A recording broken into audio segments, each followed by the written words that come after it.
Shalom saudara-saudara. Shalom. Shalom. Saya senang sekali kalau orang saya kasih shalom, mereka menjawab. Karena shalom itu artinya apa? Kabar kasih. Bukan kasih. Damai ya, damai untuk kita ya. Hari ini kita mau diingatkan, hari ini adalah bulan Desember, bulan Natal ya, di mana Tuhan, kita memperingati Tuhan datang untuk kita semua. Bila hari ini kita punya suatu harta yang kita pegang, yaitu Yesus adalah milik kita semua. Kalau hari ini Anda masih belum tahu kalau Yesus adalah milikmu, nanti sudah selesai konsultasi sama Pak Edi. Sekarang mari kita menyanyi Blessed Assurance. Mari saya undang untuk berdiri, kita bernyanyi Yesus is mine, Jesus is mine.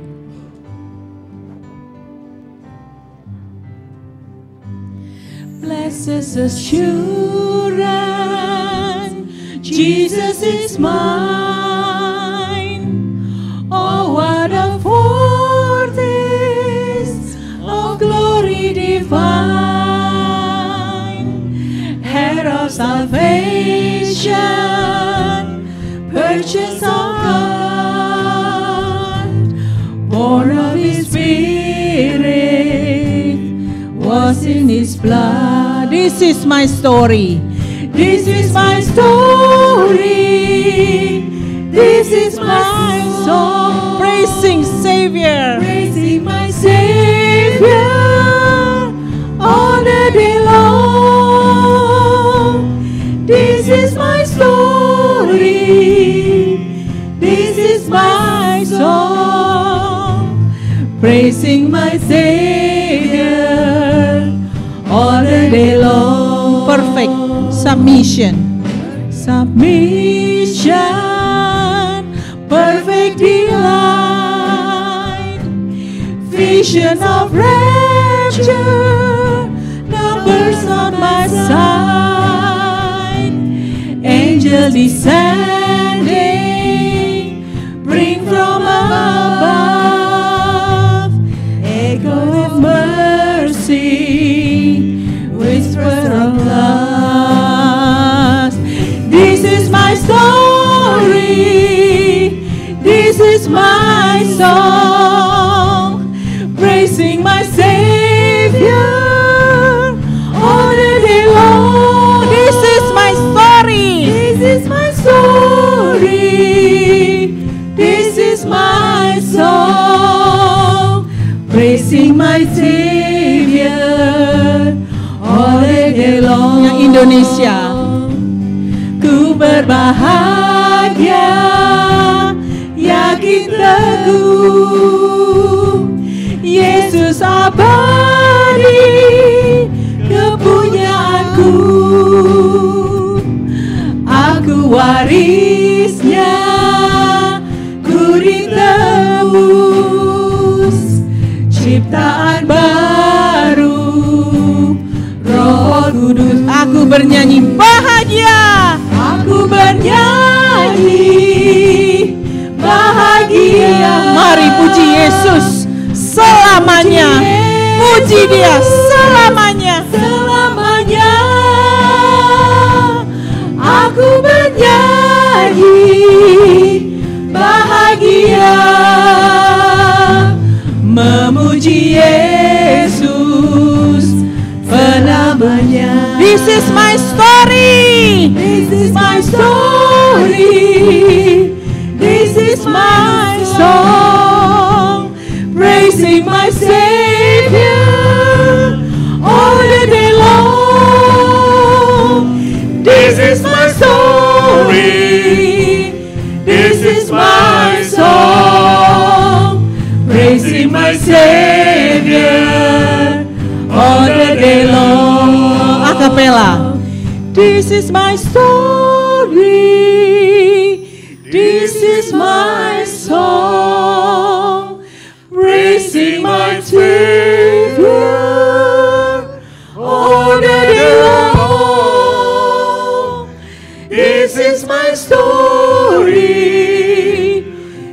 is my song, praising my Savior all day long. Mari saudara-saudara, puji Dia, puji Dia, our Savior.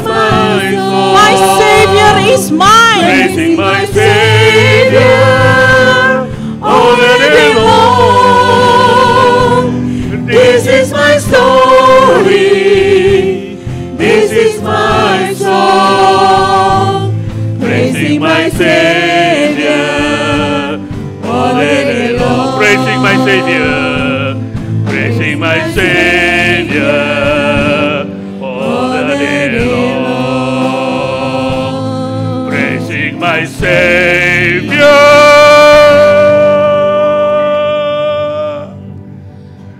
all the day long.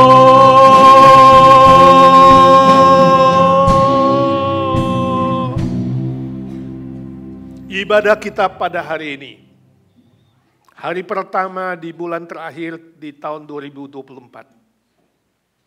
Kita mulai dalam nama Bapa, Anak, dan Roh Kudus. Turun atas kita sekalian kasih karunia, sukacita, keselamatan, kekuatan dari Tuhan Yesus Kristus. Damai sejahtera kasih yang tak terhingga dari Allah Bapa, penghiburan, pertolongan, dan pengajaran dari Roh Kudus. Our worship today, we begin in the name of the Father, and of the Son, and of the Holy Spirit. Let the joy of salvation and the strength of our Lord Jesus Christ, and the peace and everlasting love of the Father, and the teaching, the guidance, and the comfort of the Holy Spirit be with you all. Amin. Ayat pembimbing diambil dari 1 Timotius pasal yang kedua, ayat ke-5. Demikian firman Tuhan. Karena Allah itu Esa, dan Esa pula Dia yang menjadi pengantara antara Allah dan manusia, yaitu manusia Kristus Yesus. Saudara silakan duduk, mari kita berdoa syafaat di hadapan Tuhan. Bapa di sorga, kami mengucap syukur dan terima kasih dari hati kami yang paling dalam. Hanya oleh karena kasih karunia-Mu lah kami diizinkan memasuki bulan yang baru, bulan terakhir di tahun ini Tuhan. Kami boleh duduk di hadirat-Mu, memuji, menyembah-Mu, menerima firman-Mu, dan mengingat Tuhan Yesus yang mati buat kami lewat perjamuan kudus ini. Bukan karena hebat, gagah, pintar, atau apapun yang kami punya, atau prestasi apapun yang kami capai, tapi semua karena anugerah-Mu yang maha besar. Kami bersyukur, berterima kasih dari hati kami yang paling dalam. Tak terhingga ya Tuhan, walaupun ada 1000 lidah kami, walaupun seluruh pohon dijadikan alat tulis dan seluruh langit dijadikan kertas, tidak mungkin menuliskan betapa besar cinta kasih-Mu buat kami. Ajar kami makin hari makin mengasihi-Mu, mengasihi pekerjaan-Mu, mengasihi jiwa-jiwa yang belum diselamatkan, dengan segenap hati, segenap jiwa, segenap pikiran, segenap kekuatan kami. Kami saat ini berdoa syafaat ya Tuhan, untuk saudara-saudara kami yang lemah tubuh, satu persatu, yang menunggu pemulihan dari Tuhan, Tuhan kasihani. Lili Chang yang masih menunggu mujizat yang sempurna. Pak Hari Lee dalam proses kimo, sebentar lagi akan selesai, bersyukur untuk kekuatan yang Kau berikan. Lilia akan sejeri berapa hari lagi Tuhan, tumpangkan tangan-Mu, jamah dia. Siapkan dia mental, fisik, rohani, kami bersyukur. Untuk Liana adiknya boleh menemani. Kami ingin berdoa dengan sehati sebagai gereja-Mu, satu keluarga di sini. Kami minta di dalam nama Tuhan Yesus Kristus. Dalam nama Tuhan Yesus, dokter segala dokter itu. Tuhan, Kau memegang tangan dokter. Memberkati nurse obat-obatan. Dengan mata iman kami melihat dan yakin operasi sukses. Lilia disembuhkan oleh Tuhan. Pakai hidupnya terus melayani-Mu menjadi berkat bagi banyak orang. Persiapkan Bu Nina juga dalam operasi ya Tuhan. Yang akan datang Tuhan tahu, Tuhan siapkan dia fisik, mental, rohani. Semua yang dibutuhkan Tuhan Kau cukupkan. Melampaui apa yang kami bisa doakan dan pikirkan. Terima kasih Tuhan, banyak saudara-saudara yang sakit, lemah tubuh satu persatu. Tuhan kasihani. Kami terus minta mujizat bagi Arthur Palar, remaja kami yang rindu melayani Tuhan. Tuhan sembuhkan dia, pakai dia. Kawan-kawan lain yang tidak hadir bersama kami, sebagian di luar kota, Tuhan lindungi, sebagian sakit, Tuhan kasihani. Termasuk Esther Francis, Tuhan tumpangkan tangan-Mu, pulihkan dia. Juga kawan-kawan lain yang tidak bisa kami sebut satu persatu. Tuhan, oh Tuhan Yesus, bilur-bilur-Mu, luka-luka-Mu, penderitaan-Mu, menyembuhkan semua sakit penyakit kami anak-anak-Mu. Kami ingat program IGNC di Christmas ini Tuhan. Ada Christmas Carol, ada mission trip ke Tijuana, ada pelayanan Subox, ada KKR, Natal, ibadah gabungan, berbagai macam acara Tuhan. Biarlah kami fokus kepada Tuhan. Jangan sampai kami lupa hanya fokus kepada acara dan manusia dan pribadi, tapi fokus kepada-Mu Tuhan. Ini bulan kami harus banyak bercerita tentang Engkau Tuhan, membawa jiwa-jiwa. Jadikan jemaat IGNC jemaat yang berbuah bagi kerajaan-Mu. Kami doakan ya Tuhan, seluruh gereja memasuki Desember dengan kesibukan-kesibukan agar tidak sampai out of focus.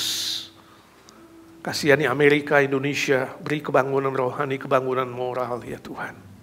Terima kasih Tuhan, terima kasih. Sebagian anak-anak-Mu datang dengan pergumulan pribadi yang diam-diam berdoa saat ini.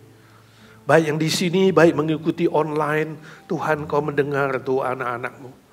Lord, we come to You. We thank You for the opportunity to worship You, to praise You in this new day, new month, when we close this year, Lord. Soon, we need Your help, we need Your strength. Lord, You listen to the personal prayer of everyone that come to You. Terima kasih Tuhan, terima kasih. Yesus, Yesus, dengar doaku. Janganlah Tuhan lalui, berilah berkat-Mu. Panggil nama Tuhan Yesus, Tuhan Yesus. Dengar doa anak-anak-Mu, Tuhan Yesus, Tuhan Yesus yang bangkit, Tuhan Yesus yang menang, Tuhan Yesus yang baik, Tuhan Yesus yang penuh kasih. Dengarkan doa anak-anak-Mu ya Tuhan, Kau maha hidup. Terima kasih Tuhan, terima kasih. Pergumulan apapun itu, pekerjaan, kesehatan, keluarga, relasi, sekolah, masa depan, apapun yang anak-anak-Mu butuhkan ya Tuhan, berilah berkat-Mu ya Tuhan, berilah berkat-Mu, berilah berkat-Mu, berilah berkat-Mu ya Tuhan Yesus, berilah berkat-Mu. Dalam nama Tuhan Yesus Kristus kami berdoa dan memohon berkat Tuhan. Amin. Yang percaya berkata. Lagu yang akan kita nyanyikan setelah ini membawa suatu statement yang paling bagus, yaitu Yesus jalan kebenaran dan jalan kehidupan. Amin saudara-saudara. Tidak ada kehidupan bila tidak melalui Yesus. Mari saya undang semua untuk berdiri, kita menyanyi Yesus jalan kebenaran.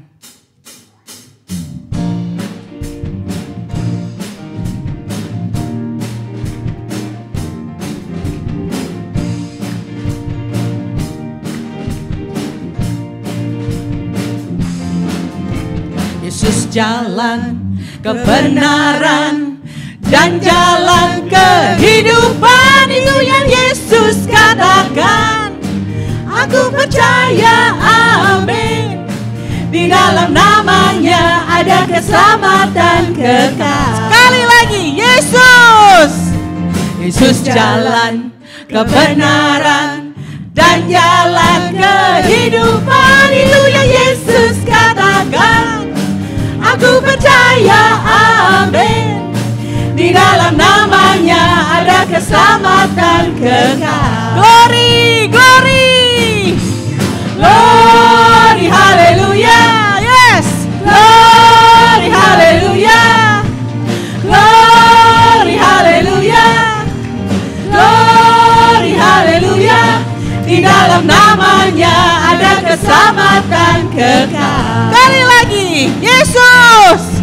Yesus jalan kebenaran dan jalan kehidupan, itu yang Yesus katakan. Aku percaya, amin.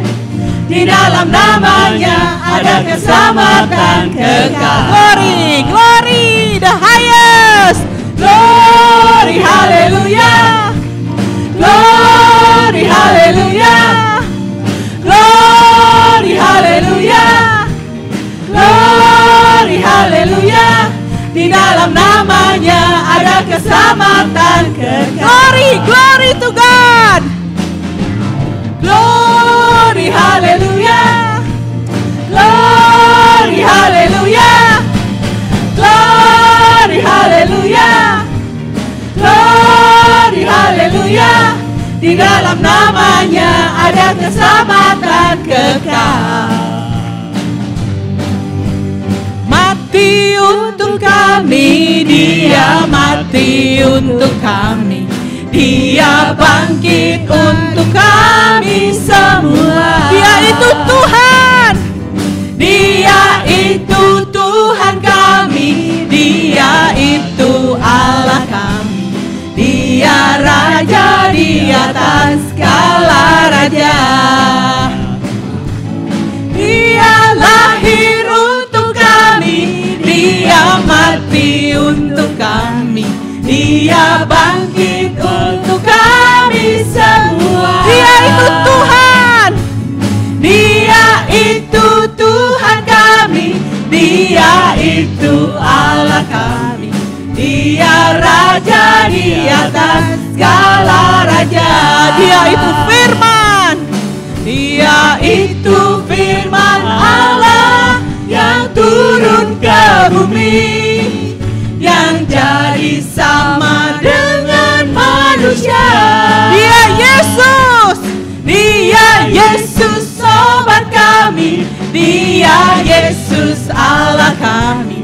Sang penebus juru selamat manusia. Dia lahir untuk kami. Dia mati untuk kami. Dia bangkit untuk kami semua. Dia Tuhan. Dia Allah. Dia itu Tuhan kami. Dia Yesus Allah kami. Dia Raja di atas segala raja. Dia itu firman Allah yang turun ke bumi dan jadi sama dengan manusia. Dia Yesus sobat kami. Dia Yesus Allah kami. Sang penebus juru selamat manusia. Sang penebus. Sang penebus juru selamat dunia. Dia penebus dunia. Sang penebus juru selamat dunia. Sang penebus juru selamat dunia. Amin, saudara-saudara. Desember, Tuhan Juru Selamat kita datang untuk kita. Mari sekarang kita memperdengarkan pengakuan iman rasuli. Aku percaya kepada Allah, Bapa yang Maha Kuasa, Khalik langit dan bumi, dan kepada Yesus Kristus, Anaknya yang tunggal Tuhan kita, yang dikandung daripada Roh Kudus, lahir dari anak darah Maria, yang menderita sengsara di bawah pemerintahan Pontius Pilatus, disalibkan, mati dan dikuburkan, turun ke dalam kerajaan maut, yang pada hari ketiga bangkit pula dari antara orang mati, naik surga, duduk di sebelah kanan Allah, Bapa yang Maha Kuasa. Yang sana ia akan datang untuk menghakimi orang yang hidup dan yang mati. Aku percaya kepada Roh Kudus, gereja yang kudus dan am, persekutuan orang kudus, pengampunan dosa, bangkitan tubuh, dan hidup yang kekal. Amin.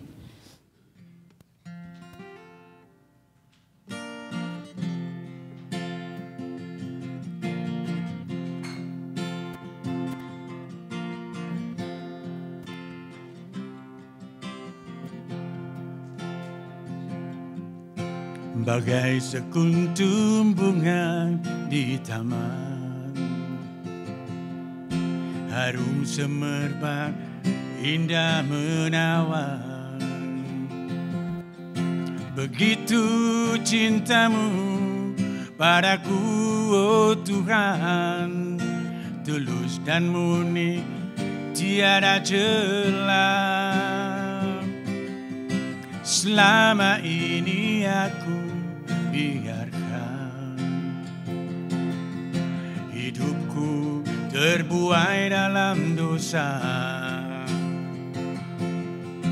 Kini ku sadari apa yang terjadi dalam dunia selama ini. Betapa rindu hatiku padamu Tuhan. Selama ini aku jauh dari sisimu, dan berikanlah rahmat-Mu padaku, oh Tuhan. Tuntunlah jalan hidupku.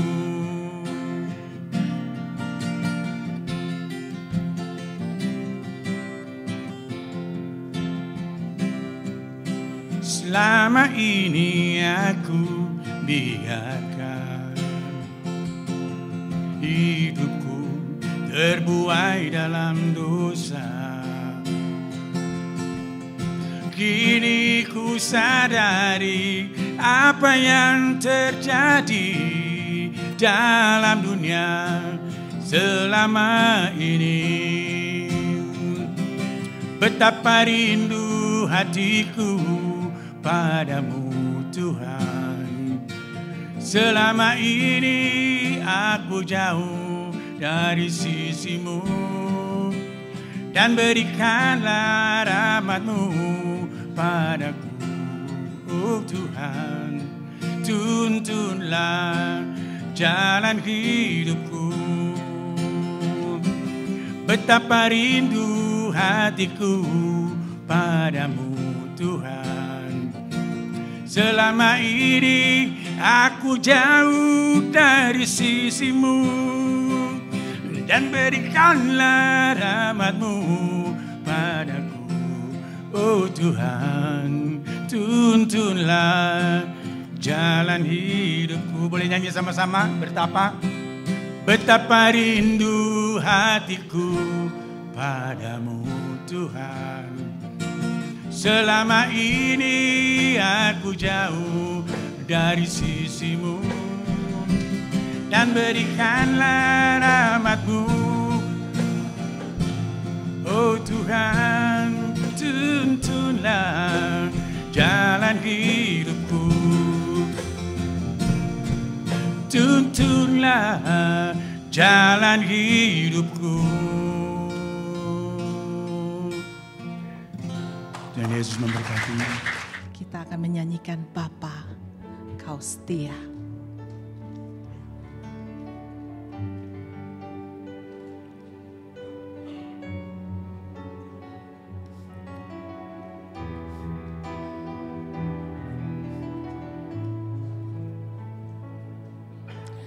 Bapa, Kau setia. Bapa, Kau mulia. Tenanglah jiwaku, aman bersamamu. Dia lebih dari harta, lebih dari harta. Kaulah segalanya. Tenanglah jiwaku dalam hadirat-Mu. mari kita menyanyi dari awal. Bapa, Kau setia. Bapa, Kau setia. Dia setia. Bapa, Bapakku yang mulia. Kau mulia. Dia mengasihi Anda semua. Tenanglah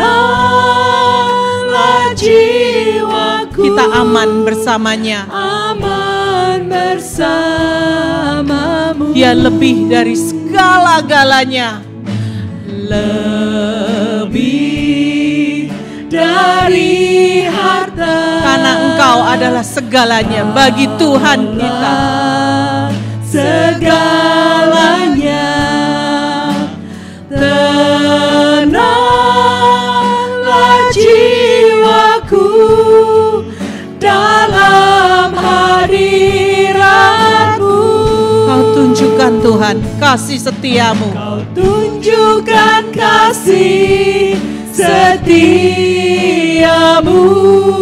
Kau menyediakan yang ku perlu.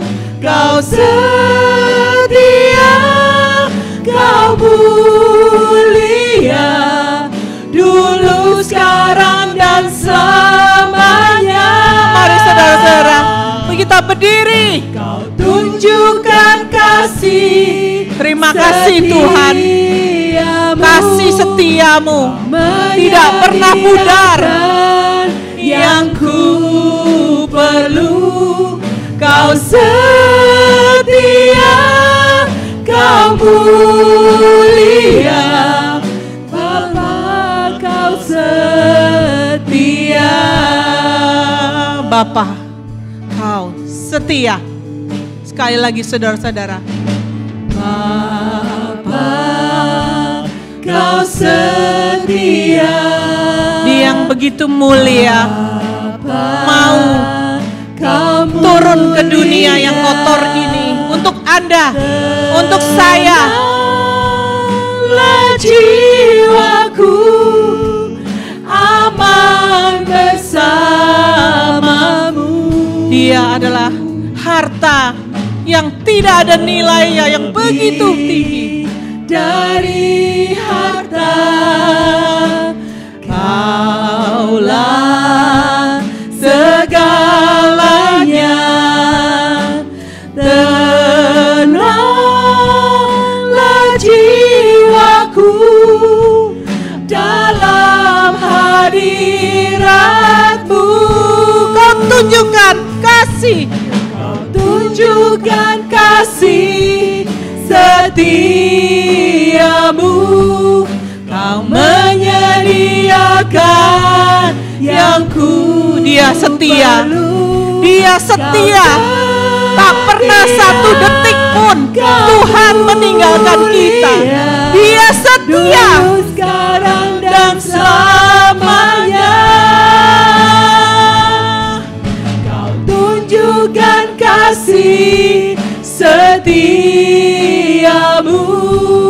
Kau menyediakan yang ku perlu. Kau setia, kau mulia, Bapa, kau setia. Kau setia. Kau setia, kau mulia, kau setia, kau mulia, kau setia, kau mulia, Bapa, kau setia.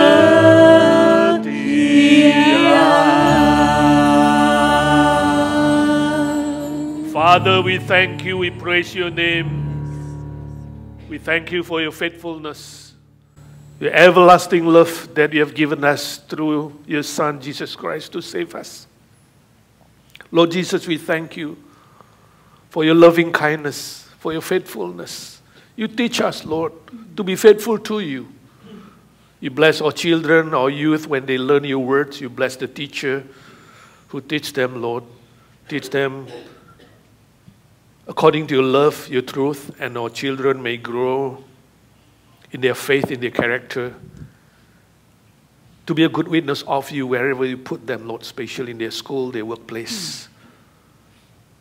We commit all of them in your mighty hand. We believe, Lord, you have started a good work in them. You will keep blessing them and fulfill it until the end. We pray, we ask blessing in Jesus' name, our Lord and our Savior. Amen. Amen. Tema kita pada hari ini adalah meneladani Maria, Bunda Allah. Sebelumnya mari kita berdoa mohon pimpinan Tuhan. Bapa di sorga, kami memasuki bulan Desember mengingat inkarnasi Yesus Kristus lahir ke dunia. Kami mau belajar dari firman-Mu. Siapkanlah hati pikiran kami seperti tanah yang subur, agar firman itu boleh hidup, boleh berbuah, berlipat-lipat ganda. Pakai hamba-Mu yang lemah, terbatas dan hina dina ini, pakai putri bisa menerjemahkan dengan jelas dan benar. Kami dipakai Tuhan menjadi alat di tangan Tuhan. Berdoa bersyukur dalam nama Tuhan Yesus Kristus, Juru Selamat kami. Kami berdoa dan memohon berkat. Amin. Mari kita baca dua bagian firman Tuhan, Lukas pasal 1 ayat 35 sampai 38 dan Lukas pasal 1 ayat 46 sampai 55. Ini dua bagian yang sangat terkenal dari firman Tuhan, kesaksian hidup dari Maria, Bunda Allah. Mari kita baca bersama Lukas 1, 35 sampai 38. Buka suara, membaca bersama-sama. Jawab malaikat itu kepadanya, Roh Kudus akan turun atasmu dan kuasa Allah yang Maha Tinggi akan menaungi engkau. Sebab itu, anak yang akan kau lahirkan itu akan disebut kudus, anak Allah. Dan sesungguhnya Elisabet, sanakmu itu, ia pun sedang mengandung seorang anak laki-laki pada hari tuanya. Dan inilah bulan yang ke-6 bagi dia yang disebut mandul itu. Bagi Allah tidak ada yang mustahil. Kata Maria, sesungguhnya aku ini adalah hamba Tuhan. Jadilah padaku menurut perkataanmu itu. Lalu malaikat itu meninggalkan dia. Kita baca lagi Lukas 1, 46 sampai 55. Demikian firman Tuhan. Lalu kata Maria, jiwaku memuliakan Tuhan. Dan hatiku bergembira karena Allah juru selamatku. Sebab ia telah memperhatikan kerendahan hambanya. Sesungguhnya mulai dari sekarang segala keturunan akan menyebut aku berbahagia. Karena yang Maha Kuasa telah melakukan perbuatan-perbuatan besar kepadaku. Dan namanya adalah Kudus. Dan rahmatnya turun-temurun atas orang yang takut akan dia. Ia memperhatikan kuasanya dengan perbuatan tangannya dan mencerai-beraikan orang-orang yang congkak hatinya. Ia menurunkan orang-orang yang berkuasa dari tahtanya dan meninggikan orang-orang yang rendah. Ia melimpahkan segala yang baik kepada orang yang lapar dan menyuruh orang yang kaya pergi dengan tangan hampa. Ia menolong Israel hambanya karena ia mengingat rahmatnya. Seperti yang dijanjikannya kepada nenek moyang kita, kepada Abraham dan keturunannya untuk selama-lamanya. Demikian firman Tuhan. Berbahagialah orang yang membaca, mengerti dan melakukan firman Tuhan dalam hidupnya. Izinkan saya bertanya, menurut saudara bagaimana kita bisa mengenal kepribadian seseorang dengan lebih tepat? Tentu dari penampilannya belum tentu. Tentu dari pakaiannya juga belum tentu. Ada orang mengenal orang dari pakaiannya, penampilannya, dari mobilnya, atau juga dari lagaknya dan kata-katanya. Seringkali di dalam pergaulan, pengenalan yang sedemikian hanya di permukaan saja. Nah, menurut ahli psikologi, untuk mengenal kepribadian orang lebih mendalam, kunjungilah rumahnya. Saya nggak tahu, sebagian saudara di sini saya belum pernah kunjungi saudara. Bisa karena saudara sibuk bekerja, tidak leluasa mengundang saya, ataupun Di Amerika beda ya, kalau di Indonesia pendeta itu boleh ke rumah anggota jemaatnya tanpa permisi, langsung sidak. Sini nggak bisa, pendeta sidak, dia bilang sorry Pak, saya nggak di rumah, sorry Pak hari ini nggak bisa. Nggak boleh, nggak sopan kalau kita tiba-tiba muncul di depan rumahmu, betul nggak? Jadi harus telepon dulu. Nah mungkin karena perbedaan itu jarang sekali saudara-saudara yang bisa saya kunjungi. Saya harus tanya dulu kapan paling tepat. Ya, dan tidak semua bisa saya kunjungi. Itu sebabnya tidak terlalu mengenal kepribadian saudara menurut si ahli psikologi ini. Kalau mau kenal lebih dekat, lebih dalam karakter dan pribadinya, datangi rumahnya. Nah begitu datangi rumahnya kita langsung tahu. Lihat tamannya, waduh lalang setinggi 3 meter. Ya kan? Lihat ruang tamunya, waduh kayak gudang misalnya kan. Lihat garasinya, gak ada mobilnya, justru jang semua ya kan. Mobilnya di luar, manusia Amerika. Dan katanya bukan hanya lihat ruang tamunya dan ruang makannya, saudara akan tahu kepribadiannya. Yang paling penting, lihat toiletnya. Jadi bagi saudara yang belum punya jodoh, belum punya pasangan, kunjungilah rumah doimu atau pacarmu. Kalau bisa sidak. Kalau kamu bilang, besok saya mau datang, udah bersih, sudah clean semua. Ya kan? Majalah-majalah yang gak benar, udah hilang. Ya kan? Minuman beralkohol, udah hilang. Ya kan? Apalagi kalau Pak Pendeta mau visitasi, waduh, Alkitab dikeluarin, saudara. Buku nyanyian, buletin IGNC, waduh, yang rohani-rohani semua gitu ya. Jadi sebenarnya sidak itu penting sekali. Dari rumahnya, dari keadaan hidupnya sehari-hari, kita bisa mengenal kepribadian seseorang. Tapi bagaimana kalau kita ingin mengenal isi hati seseorang? Nah ini lebih dalam lagi. Untuk mengetahui isi hati seseorang, kita harus bisa mengenal doanya.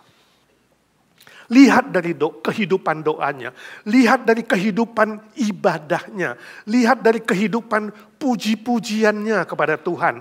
Di situ kita mengenal hati seseorang. Nah hari ini kita mau belajar tentang meneladani Maria Bunda Allah. Bagian yang kita baca firman Tuhan tadi itu adalah doanya dan puji-pujian yang dinyanyikan oleh Maria Bunda Allah.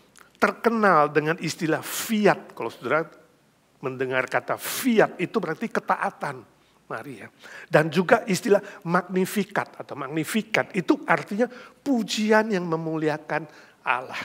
Jadi dari kesaksian Maria ada 2 hal penting. Bagaimana doanya kepada Tuhan ketika malaikat muncul. Dan bagaimana kemudian dia merespon dengan puji-pujiannya. Ibadah kepada Tuhan. Itu menunjukkan isi hati Maria yang sesungguhnya. Dan kita mau belajar bagaimana meneladani Maria. Yang pertama, apa yang kita teladani? Maria taat kepada Allah tanpa syarat. Itu pertama. Maria taat kepada Tuhan, kepada firman Tuhan, kepada perintah Tuhan, tanpa mengajukan syarat.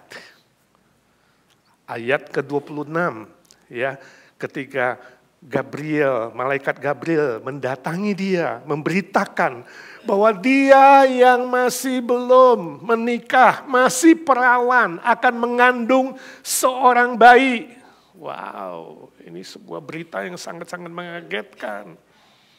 Ya, kalau tiba-tiba anak gadismu bilang, "Mama, aku mengandung, tapi gak ada laki-lakinya." Mamamu bilang apa? "Nah, besok kita ke psikiater ya."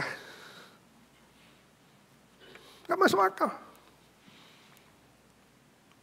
Kita pikirin anak kita gila kali ya, gak ada laki-lakinya gue bisa hamil. Tapi itu terjadi pada Maria. Dan malaikat menegaskan kepada dia, tiada yang mustahil bagi Allah. Bagi manusia mustahil, tapi bagi Allah gak ada yang mustahil. Sebab Allah sanggup melakukan melampaui pikiran, melampaui logika, melampaui ilmu pengetahuan, melampaui sains manusia. Dan ayat 38, Maria kemudian merespon, taat tanpa syarat. Sesungguhnya aku ini adalah hamba Tuhan. Jadilah padaku menurut perkataanmu itu. Maria tidak bilang, tapi tolonglah malaikat, kasih tahu si Yusuf itu biar dia ngerti, ya. Tolonglah itu pacarku nanti gimana, ya. Tapi malaikat coba beri aku perlindungan khusus, proteksi kalau aku nanti misalnya mau dicelakai atau diancam mati, ya. Atau malaikat, tapi tolonglah aku sih mau taat, tapi buatlah segala sesuatu lancar. Ya. Gak ada masalah, tanpa kesulitan. Kadang-kadang saudara berdoa kayak begitu gak? Tuhan, aku gak tahu ini pekerjaanmu, kehendakmu tuh tidak. Aku gak tahu ini bagaimana kehendakmu. Tuhan, kalau kehendakmu, buatlah semuanya lancar. Ya kan? Maunya kamu. Ya kan? Kita mulai mengajukan syarat. Kalau udah ada tapi, Tuhan aku mau sih mengikut kamu, mau sih menurut firman-Mu. Tapi, nah waktu tapi sebenarnya, ketaatan kita itu menjadi bersyarat. Maria tidak. Ya. Ketaatan Maria adalah walaupun.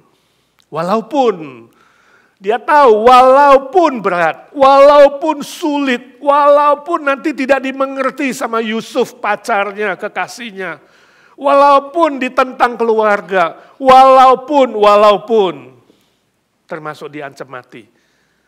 Maria mengatakan, jadilah padaku menurut firman-Mu, perkataanmu itu. Apapun yang terjadi. Mau taat sepenuhnya. Gak ada kondisi apapun. Ya.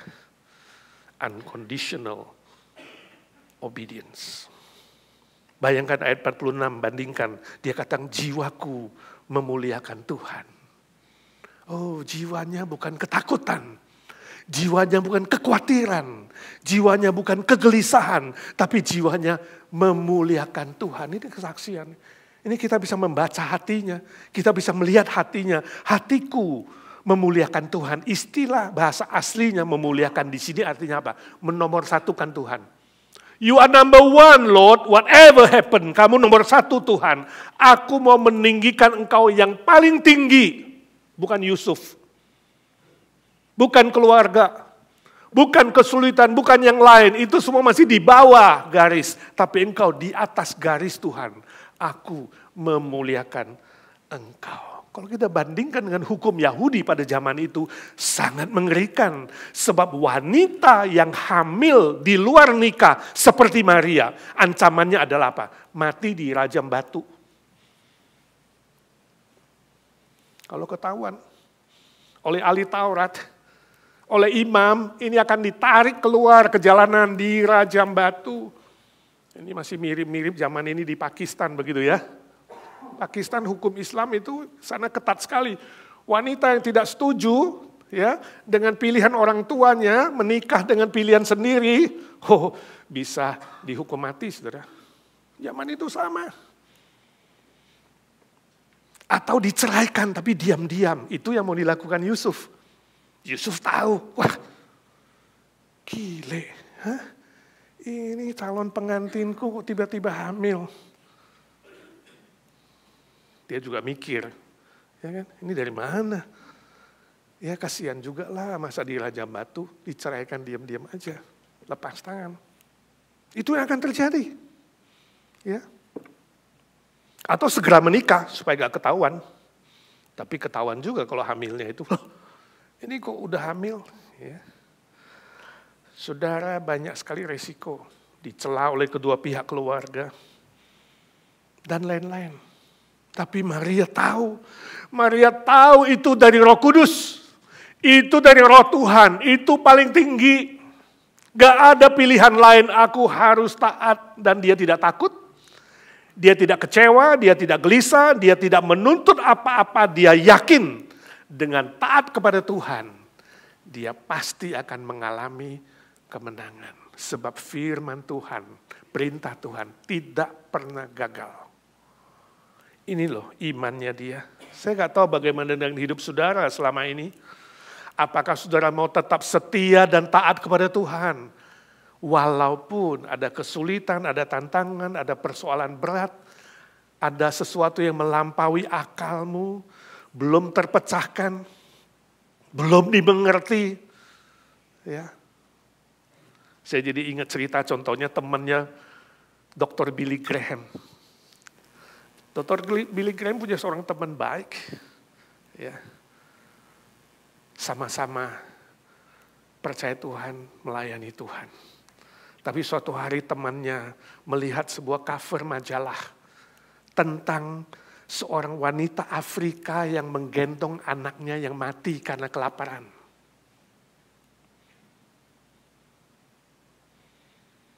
Temannya gak bisa terima.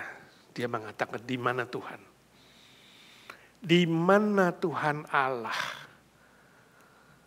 Kenapa mengizinkan ada bayi meninggal di pangkuan mamanya?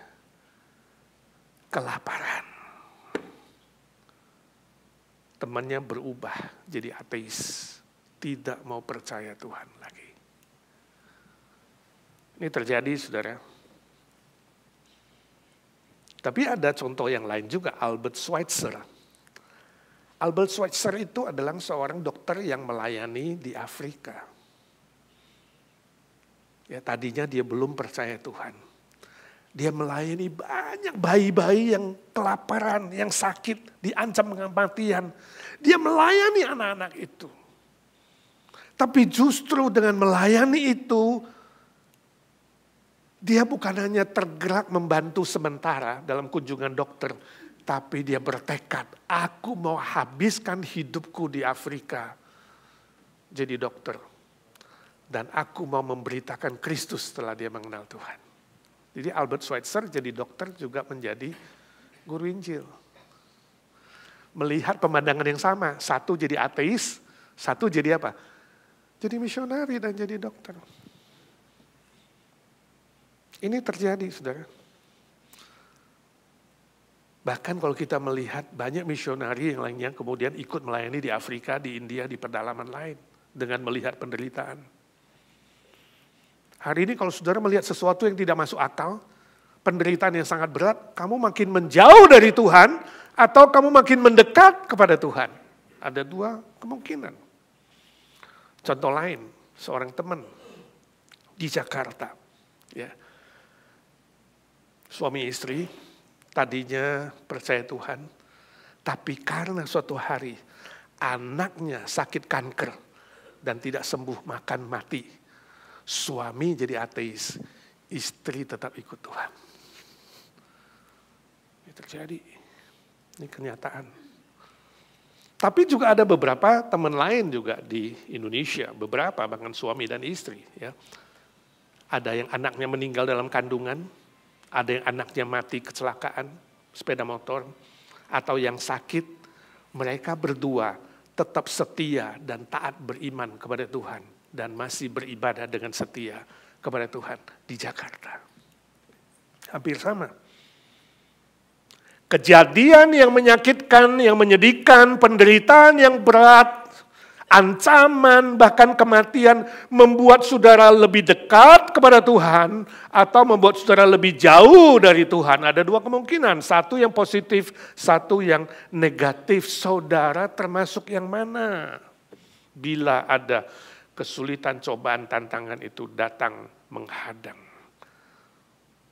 Mari kita meneladani Maria. Mari kita meneladani Maria Bunda Allah. Dalam ancaman kematian, dia tetap setia memuji Tuhan, setia melayani Tuhan. Sebab dia tahu, dia katakan. Dia tahu tadi. Anak dalam kandungannya dari roh Tuhan dan kelak akan menjadi berkat bagi banyak orang. Ngomong-ngomong, saudara suka makan ikan bandeng nggak? Saudara suka ikan bandeng yang di presto? Atau saudara suka ikan bandeng tanpa presto? Sebab ikan bandeng itu terkenal ikan yang banyak durinya. Untuk memisahkan tulang duri dari dagingnya sangat-sangat sulit. Dan bisa-bisa kita kemakan duri. Jadi manusia mulai memikirkan bagaimana mengolah ikan bandeng. Terciptalah bandeng presto. Ya. Dimasak dalam pressure cooker yang tinggi. Sehingga tulang dan durinya bisa dimakan. Sesuatu yang berbahaya. Karena ada pressure yang tinggi. Kemudian menjadi sesuatu yang bisa dinikmati. Saudara mengerti makna rohaninya? Seringkali kita tidak tahu kenapa Tuhan izinkan di dalam hidup kita itu ada pressure.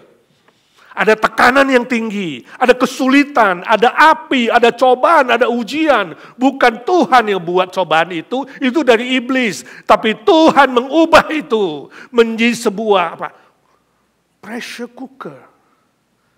Mulai memasak. Mengubah iman kita, mengubah karakter kita, mengubah hidup kita. Yang tadinya adalah duri yang berbahaya bagi orang, kemudian berubah menjadi berkat yang dinikmati orang lain. Dan nama Bapa dimuliakan. Jadi waktu ada kesulitan hari ini saya rindu saudara mulai tenang saja dan berpikir, ada duri apa yang mau diubah ya? Ada tulang apa ya? Ada sesuatu apa yang tadinya gak bisa jadi berkat, Tuhan aku bersyukur. Kalau lewat semuanya itu, aku akan menjadi berkat untuk banyak orang. Dan nama Tuhan dimuliakan. Maka saudara bisa tahan, tetap taat. Tanpa syarat meneladani Bunda Maria. Kuat dalam persoalan apapun. Yang kedua, Maria bersukacita dalam Tuhan. Ayat 47. Dan hatiku bergembira. Istilah bergembira di situ bersukacita. Karena ada sesuatu di dalam sanubarinya, di dalam. Ini bedanya sukacita dan gembira. Sukacita itu di dalam, gembira itu di luar. Ya. Gembira itu rangsangan dari luar, kalau saudara dapat hadiah, ya, dapat kado khusus, ya, tiba-tiba dapat mawar, ya, dapat loto. Jangan main loto ya, ini Pak Eriko bilang loto. Atau sesuatu yang terhormat, ya, lulus ujian, dapat anak, dapat pacar, dapat istri, dapat cucu, misalnya sesuatu yang dari luar. Membuat kamu senang, bergembira. Beda dengan sukacita, kalau sukacita itu di dalam.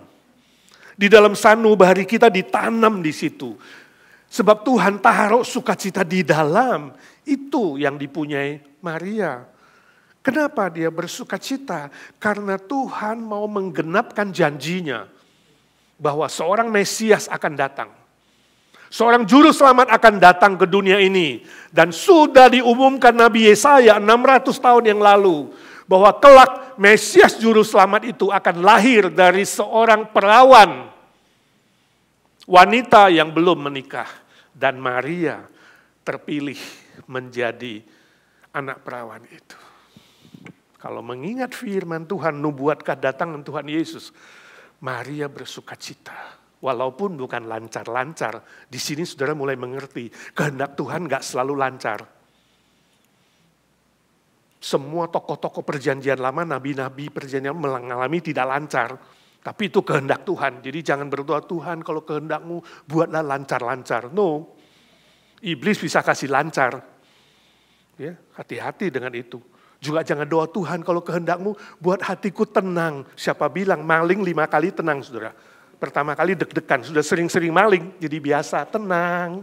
Sudah nyontek 10 kali gak apa-apa. Siapa bilang itu adalah kehendak Tuhan. Kehendak Tuhan harus sesuai firman.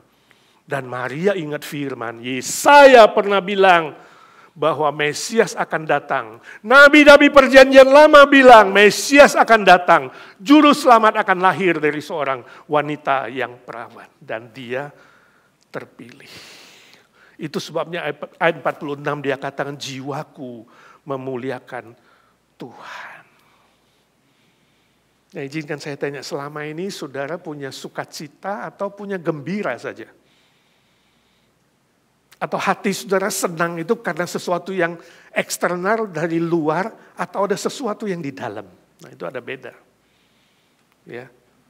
Hal-hal eksternal yang buat saudara senang dan berbahagia dan bersukacita, bisa tersenyum, ya, bisa semangat, atau sesuatu yang memang dari dalam.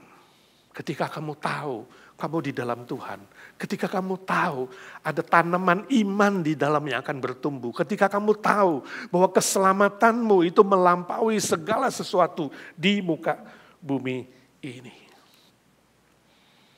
Saya baca sebuah kesaksian cerita yang benar-benar terjadi di zaman dulu. Di zaman dulu, es krim sundae itu ya, sundae es krim itu murah sekali. Ya. Saya nggak tahu tahun berapa, saya nggak jelas baca ini. Ada seorang anak umur 10 tahun masuk ke coffee shop. Dia pengen makan es krim sundae. Lalu dia tanya waiternya, "Bu, es krim sundae pakai coklat berapa?" Lalu waiternya bilang 50 sen. Dia duduk, ya, lalu dia keluarkan koinnya dari kantong dan anak itu mulai hitung-hitung koinnya, anak 10 tahun. Setelah itu dia tanya lagi, "Bu, kalau es krim sundae tanpa coklat yang biasa berapa?" Wah, tamu-tamu udah mulai banyak duduk-duduk di meja. Ini waiternya mulai sebel, ya. Ini nggak pesen malah nanya-nanya melulu. 35 sen. Ya, mulai agak ketus waiternya. Lalu dia hitung lagi, lalu anak itu bilang, "Bu, aku pesan yang biasa saja ya, es krim sundae yang biasa." Lalu waiternya siapin es krim, taruh di meja agak kasar dan taruh bilnya. Anak itu makan dengan tenang. Setelah selesai, ya, dia pamit, dia pergi. Waiternya datang. Waktu membersihkan meja itu dia kaget. Dia lihat piringnya rapi, di samping piringnya itu, ya, setelah bayar dikasih tip 15 sen. Jadi anak itu bisa pesen yang coklat, dia gak mau pesen ternyata. Dia mau kasih tip kepada waiter itu, tipnya lebih. Makan 35 sen, tipnya 15 sen. Taruh di situ dengan rapi.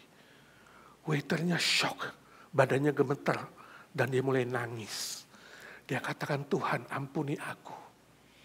Aku telah curiga dan kasar dengan anak ini.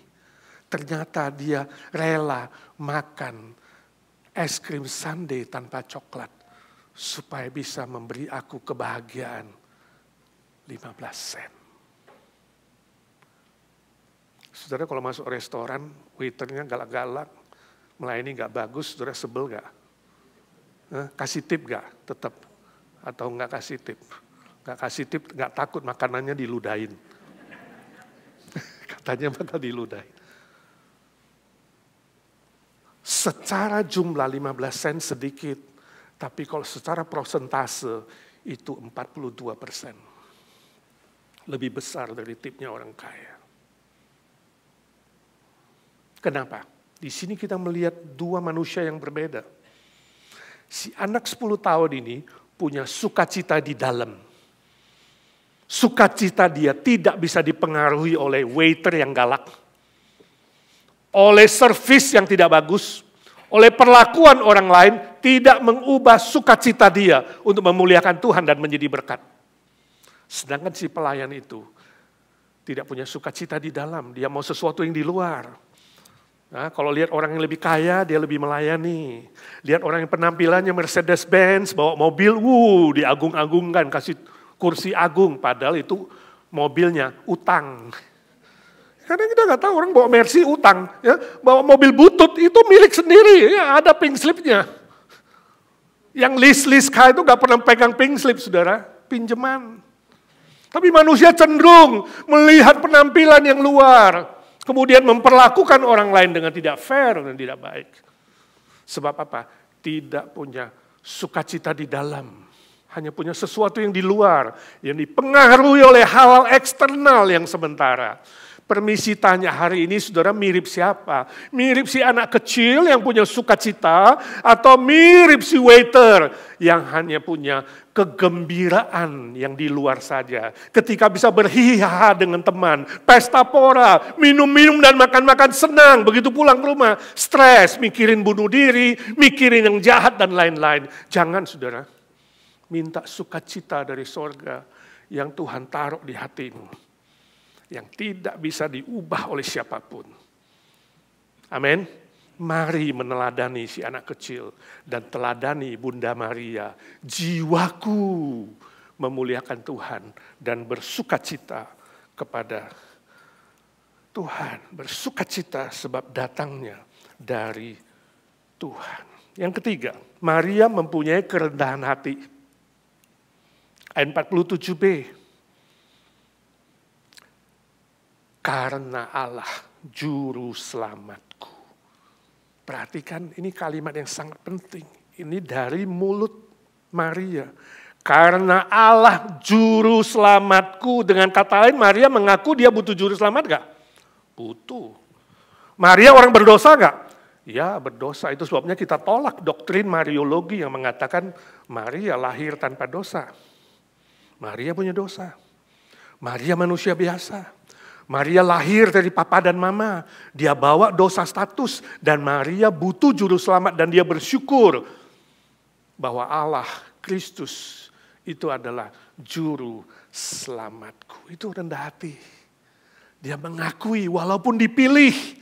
Walaupun dari sekian perawan aku terpilih. Aku bukan apa-apa. Aku hanya manusia berdosa. Aku butuh juru selamat. Dan dia bernyanyi itu magnifikatnya. Dia menyanyikan itu kepada dunia. Lagu pujian yang sangat terkenal. Kalau saudara pulang, saudara baca kelanjutan pujiannya indah sekali. Ya, dia menyanyikan tentang juru selamat, tentang Kristus yang akan lahir ke dunia. Yang memperhatikan kerendahannya, yang memberikan kebahagiaan. Kristus melakukan perbuatan-perbuatan yang besar, yang memberkati orang yang takut akan dia, yang beriman kepadanya, dan dia beriman. Yang merendahkan mereka yang congkak dan tinggi hati, dia agak berani tinggi hati, memberikan kebaikan kepada orang yang lemah, miskin dan lapar, dan Kristus mengingat janjinya dan menolong umatnya, termasuk Maria. Dia rendah hati.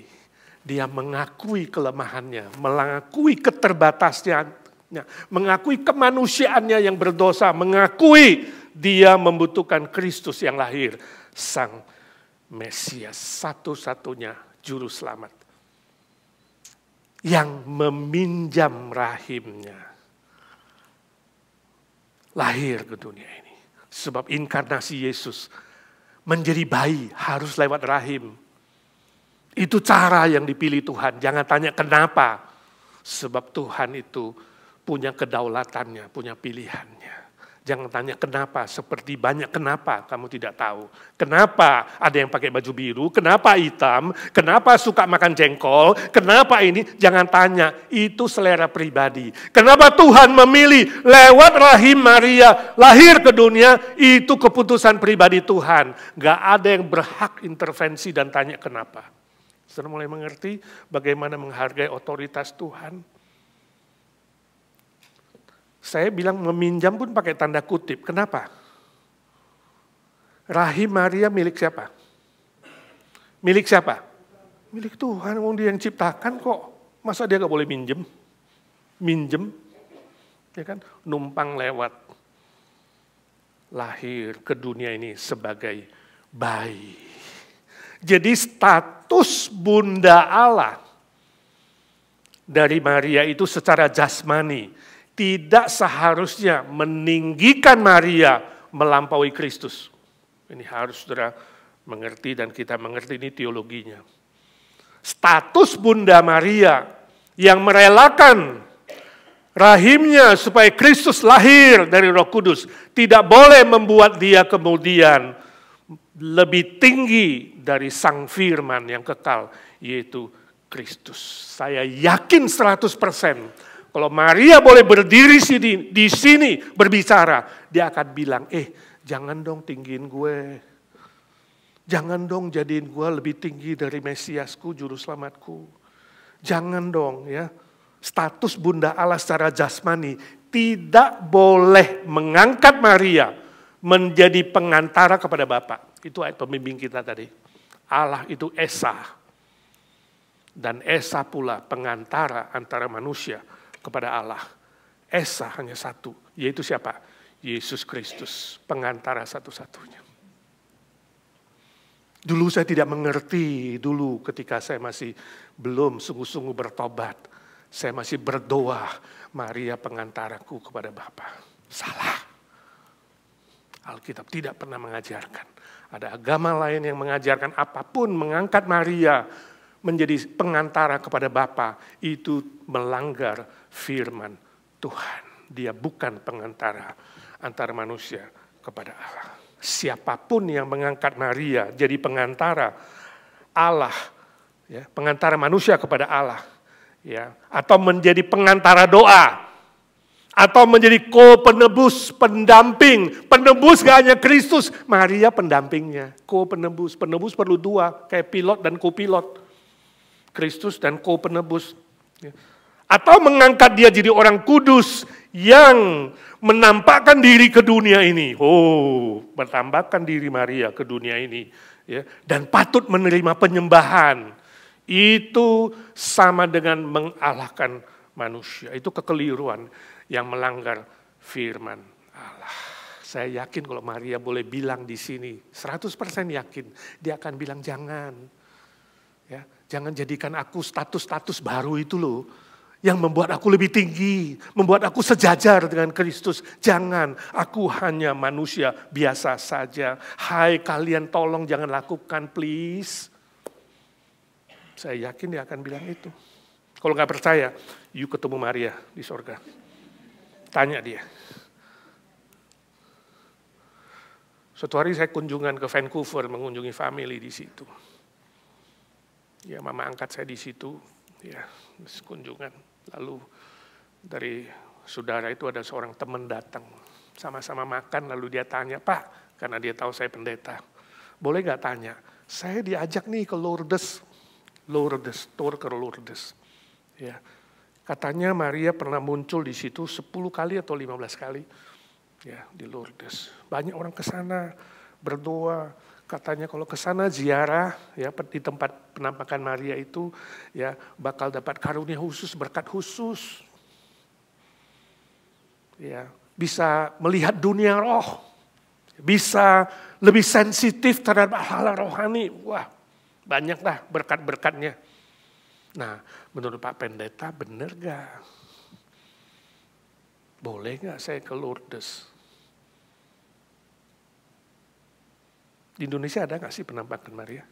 Tempat-tempat khusus gitu, ada nggak? Bilang, ini jawaban saya. Saya bilang di sini kalau saya boleh bilang ada 2 promosi. Promosi pertama itu promosi bisnis. Menawarkan tour ke Lourdes sebagai tempat wisata dan tempat menerima berkat-berkat khusus. Lalu mengatakan Maria pernah muncul di situ 10 kali, ya, dapat ini, dapat itu. Bagi saya ini bisnis. Supaya lebih banyak orang ikut tur ke sana. Dan tentu untungnya, cuannya lebih gede. Kedua, ini adalah promosi tahayul. Kalau mau tanya saya bilang promosi tahayul. Ya. Sebab promosi yang demikian akan membuat manusia-manusia, termasuk ibu yang nanya, ibu itu nanya juga. Ibu yang nanya yang sudah percaya Yesus itu, kamu mulai percayain hal-hal begini daripada percaya kebenaran firman Tuhan. Ibu nanti akan lebih suka, ya, terhadap hal-hal yang begini. Oh, di sini ada ini, di situ ada itu, di sini. Jadi untuk tahu benar dan salah, ibu kemudian dibawa ke sini dan ke sana. Ini namanya tahayul. Karena Alkitab mengatakan untuk mengetahui sesuatu benar dan salah, kita cuma punya satu ukuran dan standar, itu apa? Alkitab. Back to the Bible. Nah, sebagai pendeta saya cuma bisa jawab itu. Soal you mau pergi atau tidak, itu bukan urusan saya. Silakan. Saya nggak tahu habis itu dia pergi nggak. Ya. Tapi ingat, poinnya adalah untuk tahu benar dan salah,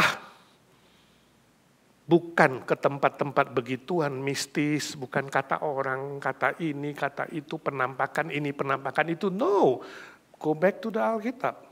Itu saja. Ya. Nah, soal cuma jalan-jalan ya silakan.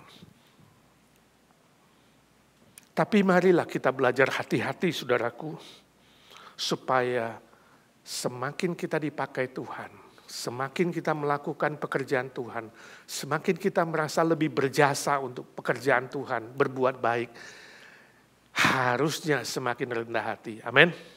Jangan merasa, oh gue paling hebat nih, gue udah lakukan ini, gue lebih hebat nih, jangan gue udah lakukan itu. Bahaya, lama-lama bisa apa? Mengalahkan diri sendiri, self-God. Ya, mendewakan diri sendiri atau menjadikan diri sendiri itu Allah, dan itu sangat berbahaya. Mari kita belajar teladan dari Maria Bunda Allah. Makin dia dipakai Tuhan, menjadi wanita pilihan dari semua wanita. Maka dikatakan berbahagialah seluruh wanita. Ya, berbahagialah Maria di antara seluruh wanita. Itu tidak membuat dia menjadi lebih hebat, lebih tinggi dan lupa diri. Tapi membuat dia lebih rendah hati. Saya baca humor sindiran. Waktu itu Obama jadi presiden, wakilnya Biden. Dia bepergian dengan mengajak Oprah Winfrey dengan istrinya Michelle. 4 orang lagi jalan-jalan naik Air Force One. Ya, enak juga kalau kenal Presiden Winfrey, bisa Oprah bisa naik Air Force One. Nah waktu terbang di atas itu, Biden Vice President bilang, aku bisa membahagiakan penduduk Amerika kalau sekarang aku lemparkan 10 gepok $1.000. Maka 10 orang yang dapat itu akan bahagia. Hadiah dari wakil presiden. Ngomong begitu, kemudian Michelle Obama gak mau kalah. Dia bilang, you cuma bisa lempar 10 gepok. Saya bisa lempar 50 gepok uang 1000-an, paket 1000. Saya akan bisa membahagiakan 50 orang Amerika. Lalu Oprah bilang, you cuma 50, aku bisa lemparkan 100 gepok paket $1.000. Maka 100 orang Amerika berbahagia mendapat hadiah dari Oprah. Mendengar itu Obama bilang, sebagai presiden, gue bisa lemparkan 1000 gepok. Dan saat ini juga 1000 orang akan berbahagia menerima masing-masing $1.000. Nah dengar begitu, si pilotnya kemudian melirik kopilot. Dia bilang itu berempat sombong banget di belakang. Mereka tidak tahu, saya bisa melemparkan keempat-empatnya turun ke dunia. Dan ada 200 juta orang Amerika yang berbahagia.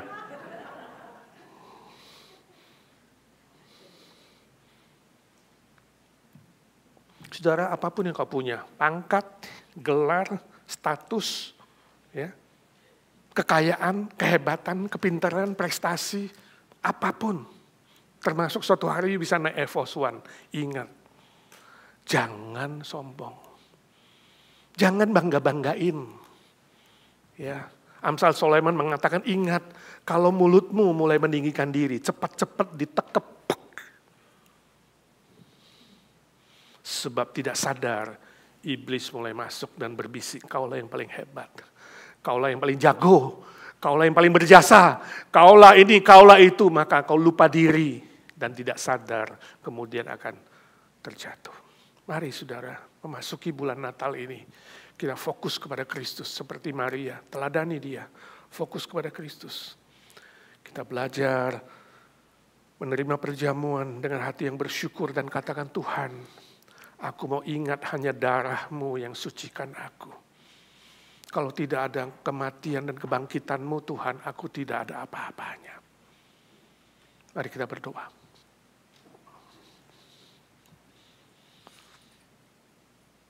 Ya Tuhan, suara hamba-Mu sudah berhenti. Biarlah suara Roh Kudus terus mengajar kami, mengingatkan kami. Meneladani Maria,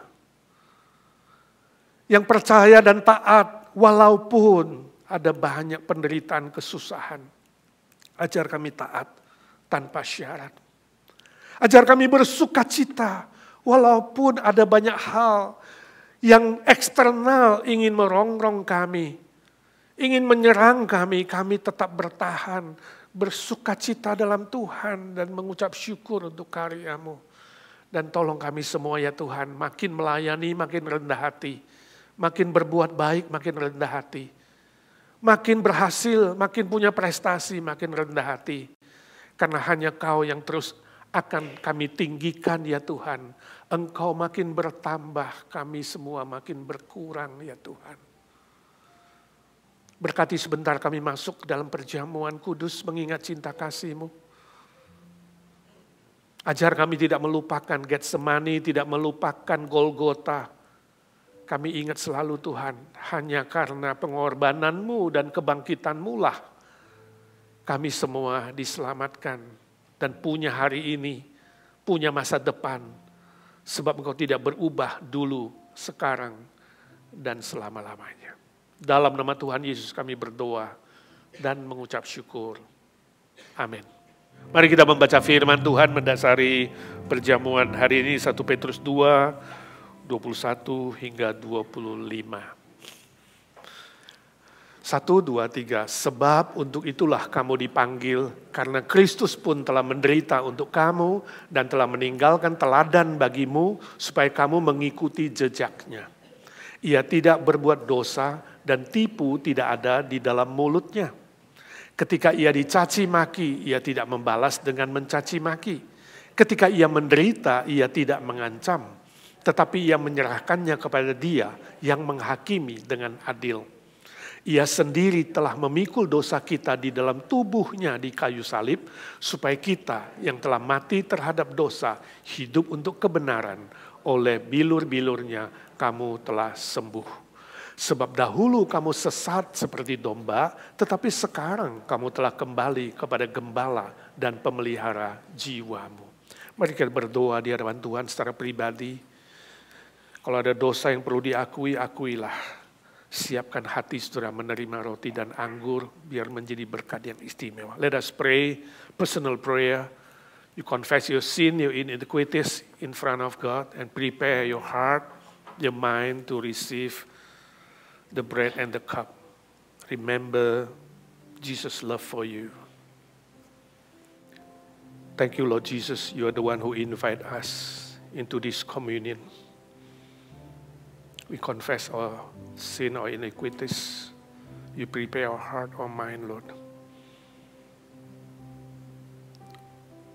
to receive the bread and the cup, to become special blessing for all of us. Terima kasih Tuhan, Engkaulah yang mengundang kami ke perjamuan ini. Engkau mengajar kami tidak melupakannya, tapi sering-sering melakukannya. Mengingat cinta kasih-Mu. Ampuni kami semua dari dosa, kesalahan. Ada yang sengaja, ada yang tidak sengaja. Layakkan kami menerima roti dan anggur menjadi berkat yang istimewa. Sembuhkan yang sakit, kuatkan yang lemah, angkat yang terjatuh. Agar kami semua mendapat berkat dari sorga. Dalam nama Tuhan Yesus kami berdoa dan siap menerima. Amin.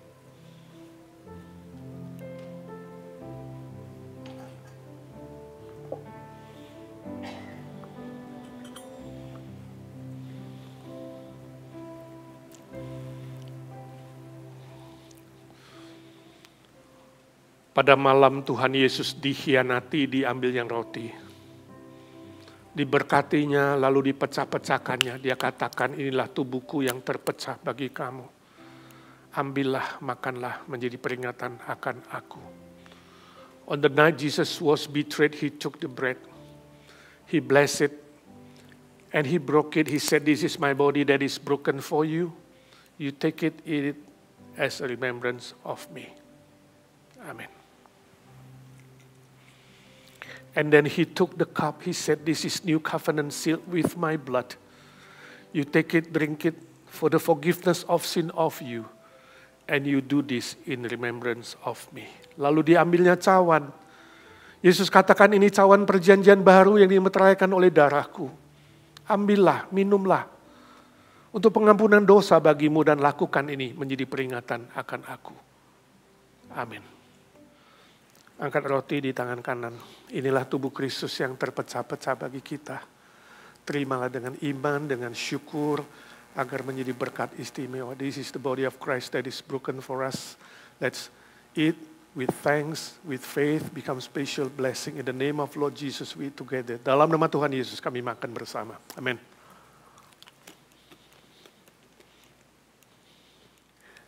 Inilah darah perjanjian baru dari Kristus.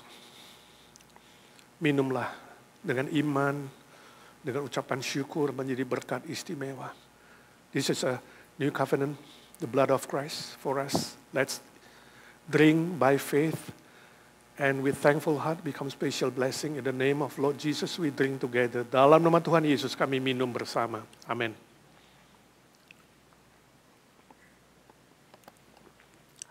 Lord Jesus, we thank you for this communion, the bread and the cup. You bless all of us, Lord, with your power, with your love, with your kindness, that we may be your good witness wherever you put us.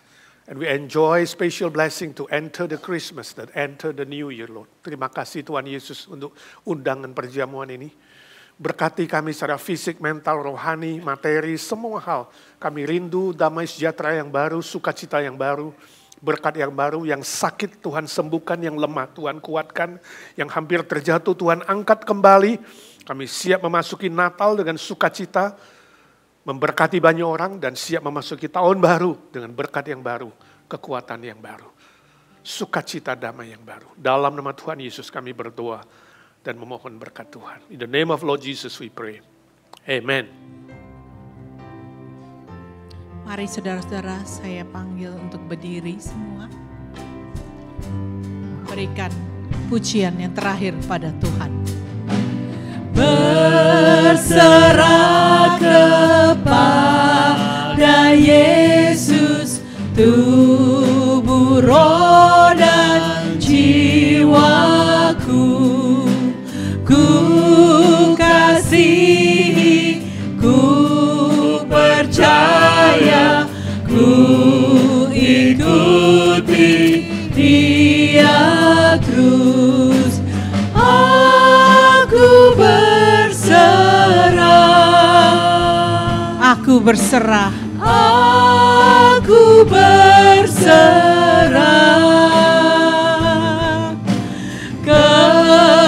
kepadamu, Juru Selamat. Aku berserah. All to Jesus. All to Jesus I surrender. All to Him I freely give. I will ever love and trust Him, in His presence daily live. I surrender all. Surrender all. I surrender all. Surrender all. All to Thee, my blessed Savior. I surrender all. Saudaraku yang kekasih, arahkanlah hatimu dan pikiranmu kepada Tuhan dan terimalah berkat-Nya.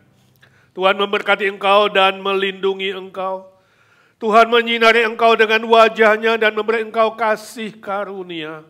Tuhan menghadapkan wajah-Nya kepadamu dan memberi engkau damai sejahtera, sukacita, kesehatan jasmani rohani, dan berkat-berkat lainnya untuk terus menjadi saksinya di muka bumi ini.